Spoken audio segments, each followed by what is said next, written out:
You've got a few questions that have been sitting on your mind for a little while, dear Leo. And I'm going to say this. I don't feel any of the questions that have been sitting on your mind are going to be useful. They're questions that will lead you to feeling disconnected and disempowered. They're questions that are very logical and questions that are the part of you trying to understand the how of, let's say, magic or miracles. Now, I'm not for a moment suggesting that you sit around and twiddle your thumbs and wait for miracles to happen. That's not what I'm suggesting. However, that being said, I want to remind you they do happen. And you need to believe in miracles that do happen. You need to believe in magic. I am someone that is very, very far away from airy-fairy. That's not how I operate.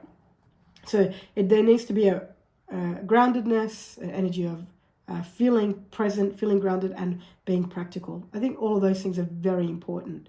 So I'm not saying that sit here and wait for the miracle. What I am saying to you, however, is there's two things going on. The questions that you have sitting somewhere in the back of your mind are not useful. They are questions about yourself, somebody else, your life, kind of like, oh, do I keep doing this? Do I know something of that nature?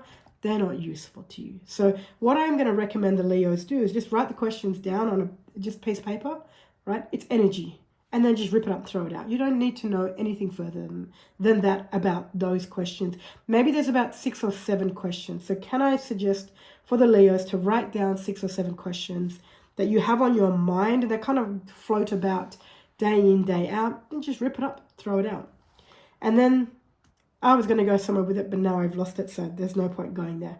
So as you rip up these 6 or 7 or so questions, then what you want to be able to do is bring your attention to feeling sensations in the inner energy field of the body, which brings you back into the present moment, because there's going to be a part of you that will question you getting rid of the questions. And that's the logical part of you. And that's the part of you that requires love and nurturing from you. It's the part of you that requires your ability to speak kindly to it rather than, I'm not listening to anything you're saying. I'm not listening to these questions. I'm going to throw everything out, right? It's not about dismissing that part of you. It's more about it's a very vulnerable part of you, by the way, dear Leo. So it's more about bringing nurturing and love to that part of you.